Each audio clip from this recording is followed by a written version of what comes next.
country took place to keep a controlling hand in the mix of our country, right? Yeah. So, unfortunately, they've been there the whole time, dominating our court system, and if you can control our court systems, you can control our country, as well as our currency. They've been doing that pretty well. Yeah. One of the things I wanted to make clear is I pick on a lot of people, and I'm a flawed man too. So I don't want to give the impression that I'm not, and so is Dean, although he doesn't like to think so. He is. But the point I'm trying to make is that I don't think that the attorneys, a lot of these attorneys, even know what's going on. They're playing in an arena where they're making bundles of money. That's all I know. They go down and they take a person's house, and the Fifth Amendment says this. I forget the exact wording of it, but it's no one will lose. It's not lose, but I can't think of the word. I'm sorry. Lose their house, their life, liberty, and property without due process of law. And people are losing their house every day of the week almost. Well, yeah, they are. Not almost. Every day of the week without due process of law. So the law is being violated and nobody cares. Where's the attorneys that are sticking up for the people? You know, little Mrs. McGillicuddy, who's 80 years old and is getting thrown out of her house for whatever reason. Because they want to make money? Federal Reserve notes, fiat, counterfeit money? It ain't worth anything? It's ready to collapse any day now anyway. But I don't want to go off on a tangent, but this is about the bar and the judges, because lawyers become judges. They're appointed or elected in some cases, but I think in the Northeast they're mostly appointed, which is the worst possible thing you can do because they're running the country. In case you haven't noticed here in New Hampshire, I think all of the people running our state are lawyers. You might want to take note of that. You might want to take note of what law firm they come from. Yeah, there's a lot of things you might want to take note of because people, excuse me, people have to wake up. The country's being run by an international organized crime ring. It's very well orchestrated. It's been operating for 155 years in America. And when they got rid of John Gotti and Raymond Patriarca, and even going back to Al Capone, our government got rid of them for a good reason. They were muscling in on the government's territory. So they got rid of the organized crime figures and put them behind bars, and they took over their operation. Now they do the Shylocking and the whatever the hell terms they use, the gambling, okay? I mean, we got legalized gambling now with the lotteries. Now they want to bring casinos in all over the country. They want to legalize drugs. And there's some of the things I don't have an issue with, but I don't want the government doing it. Give it to the people. This is the people's country, not the government's country. Why are they operating casinos? The governor of New Hampshire said she put down on the books, this was a projection of hers, $80 million for a licensing fee from a casino when they weren't even approved for a casino in New Hampshire. Yet they were putting it out on the books like, hey, we got $80 million. No, you don't. You didn't get $80 million because you turned them down, which is, we'll have casinos in New Hampshire before long. That's not even an issue. There's too much corruption. People are too ignorant, and they don't understand. Get mad at me. I caused all your problems. I haven't done anything. I'll be the hitman. I don't care. Well, I think it's interesting that it may not seem like the lawyers and judges are running things, but if you look at it for over 150 years, you have basically a very sophisticated group of people who make the rules. You know, the game is played, it's called a game of commerce. It's we the people operating as a country, trading amongst each other for mutual benefit. However, the rule book has been written in a secret language called legalese that looks like English but really isn't English. And then you have the judges and the lawyers and the politicians controlling that rule book, and they can write the rules any way they want. So if they're in a, for example, they're in a country where we have enormous commerce because we've had a relatively significant amount of freedom during the development of this country, and they use that rule book to siphon off the assets and the production of our country. So if, I don't know the numbers, but if we were to look up how much wealth is created in the legal system, I'm sure it would just be an astronomical number, but Mind-boggling. they do it by making little rules where they can prosecute and catch people violating. But Richie made a good point in one of our previous shows where in common law, if somebody assaults you or hurts you, there basically needs to be a remedy. Where there's an injury, there needs to be a remedy. And in common law, you'd simply get into a court where you'd have some people of your peers listening to each side of the story, and in the end, you would pay reparations to make sure that remedy has been achieved. And there wouldn't be a lawyer making a ton of money off of that operation. But in today's system, the lawyers play the game where they walk away with most of the money. So, if not all of it. But the end result of what's happening today in our Admiralty courts is there is a victim, and they stay a victim. There is no remedy for those people. And I don't care if you win your court case, you don't get a remedy. Not when the attorney gets 30 to 50% of your settlement or your decision award. I just wanted to say a couple things real quick. It'll escape me in a minute, but no, common law. Well, let me just say this. Common law is the law of the land, and they can't get rid of it. They're trying to get rid of it, and I'm talking about the judges in our courtrooms are trying to get rid of it. I don't know why. I really don't know why. They're contributing to the destruction of America, and they have grandchildren and children. Unless they think the millions that they're stealing from everybody is going to save their children and grandchildren, because it isn't. Once you deal with thieves and dishonorable men, which is what you got here in America, not all of them, so please, I'm not criticizing everybody, just certain people in the government that are trying to do this. They don't care who they take down. They don't care about your children or grandchildren, and it doesn't matter how much money you have. I know people that are pretty wealthy, and they're having their property attacked, taken from them, or attempted to take from them. It doesn't matter how much money you have. Don't feel safe. And the other thing I wanted to mention is that Sean Hannity, is that his? Yeah, I think his name is Sean Hannity. Yeah. I don't watch TV anymore. Rush Limbaugh, Bill O'Reilly, Glenn Beck, they're all making millions and millions of dollars. And here, and I'm talking like 25 or 30 million a year.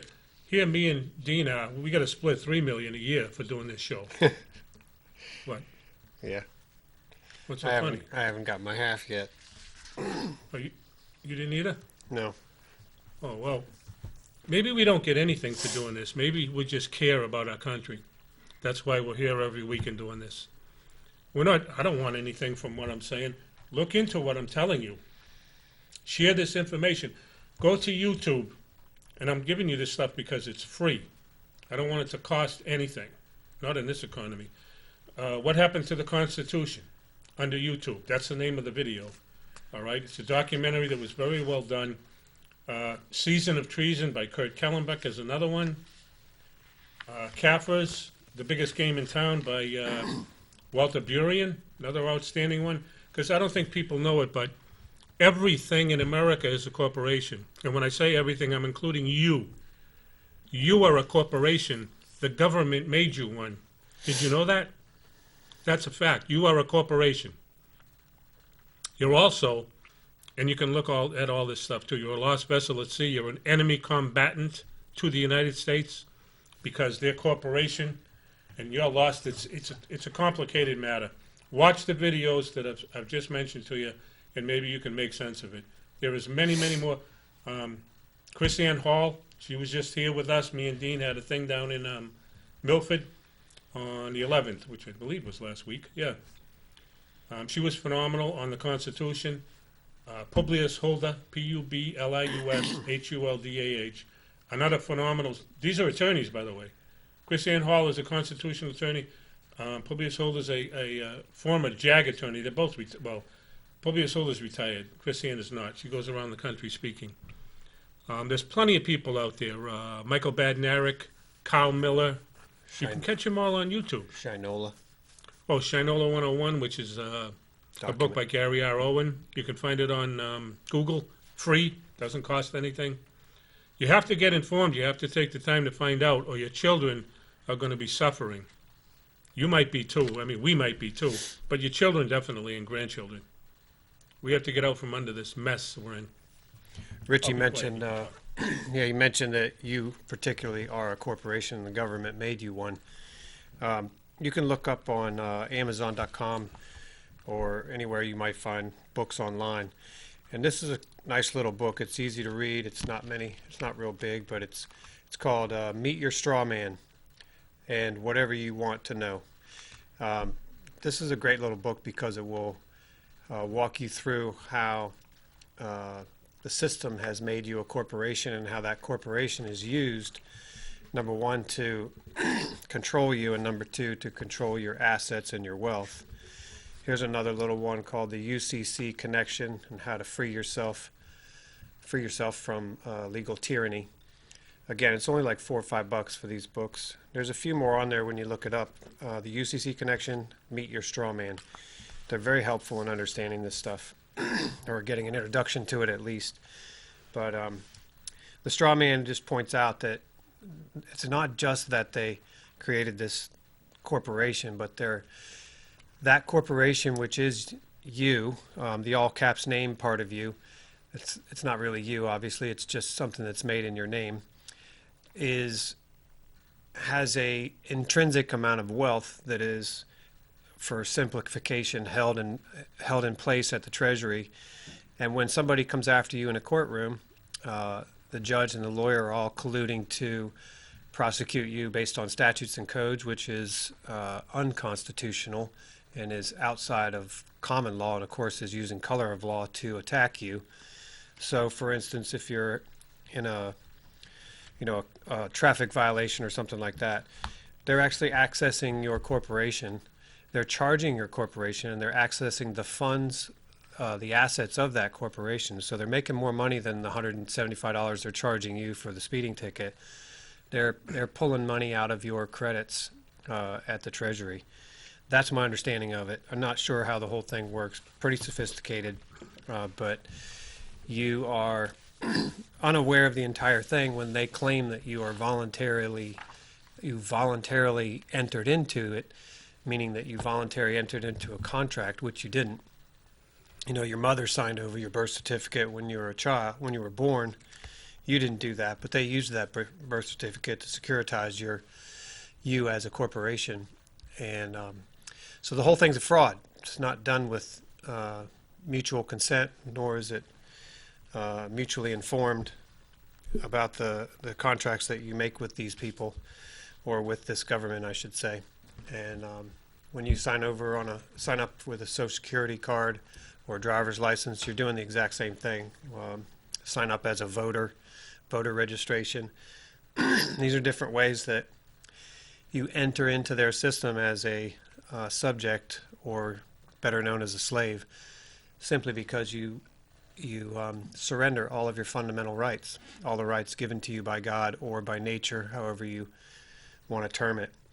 But the founding of this country was done so, and Richie mentioned in the Declaration of Independence, our rights are derived from God or from nature, and there's a whole history of what those rights are and how they formed.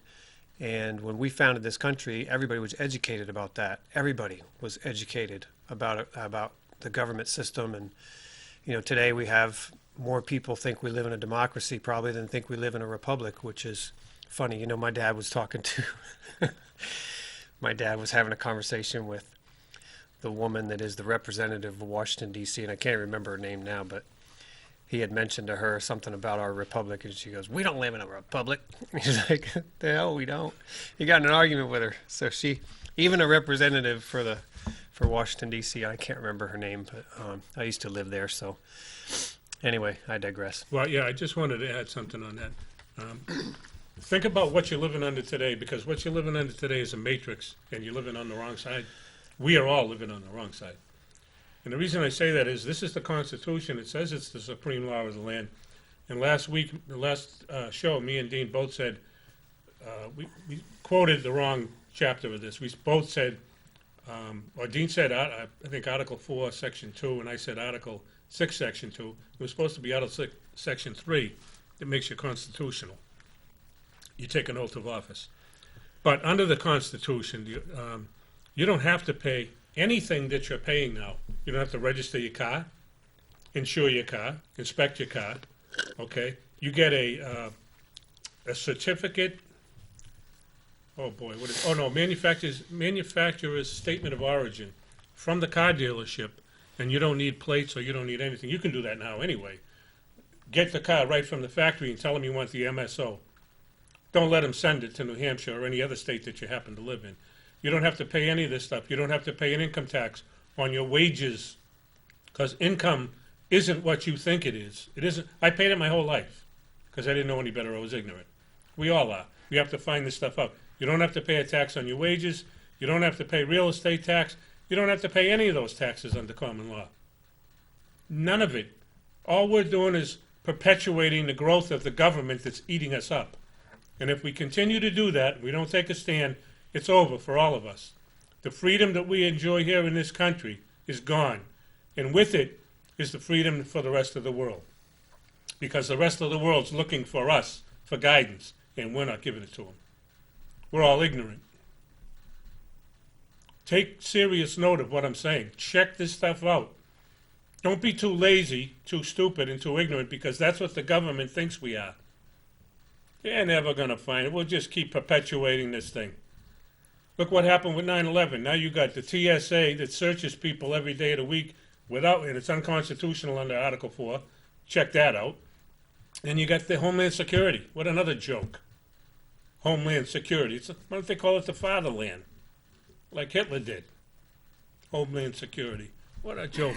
And we sit back and accept all this stuff. It's all done mostly by lawyers. Okay? They write the legalese and they write this garbage, and they help perpetuate the burial and the demise of this Constitution. And that's why I get so adamant about it. This country belongs to the people, not the government.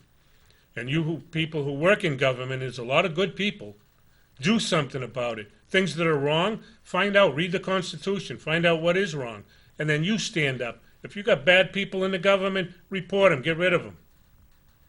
Don't be afraid to do it, stand up. You know, there was a time when we the people were combating this very issue of lawyers, which were called people with titles of nobility, in particular from a foreign country, the British.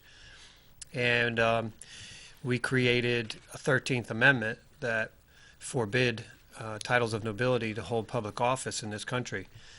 And the printing of that particular version of the Constitution was around for about 40 years, and then somehow they overwrit it.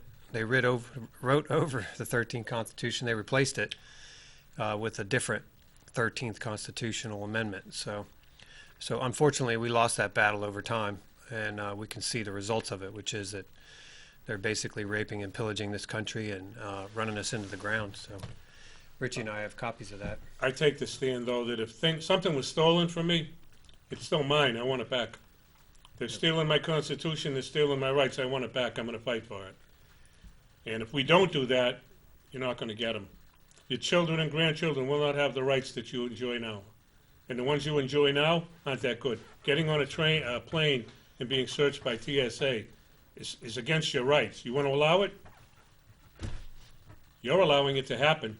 The government is doing it, but you're allowing it. Oh, I don't want to make a stink. Well, guess what? You're going to lose your rights. All right, I guess we're going to wind it down here, Richie.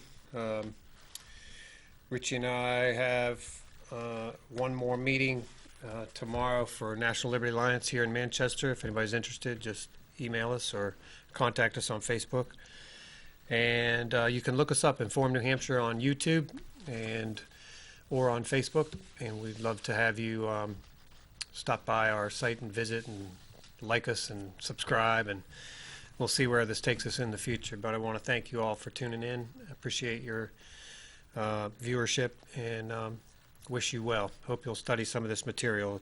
It's vital for the ongoing survival of our country, for people to be informed. So thank you. I just want to say the meeting tomorrow is July 20th.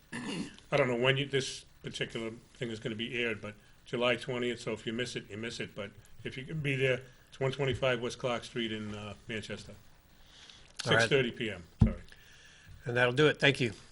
Have a good night.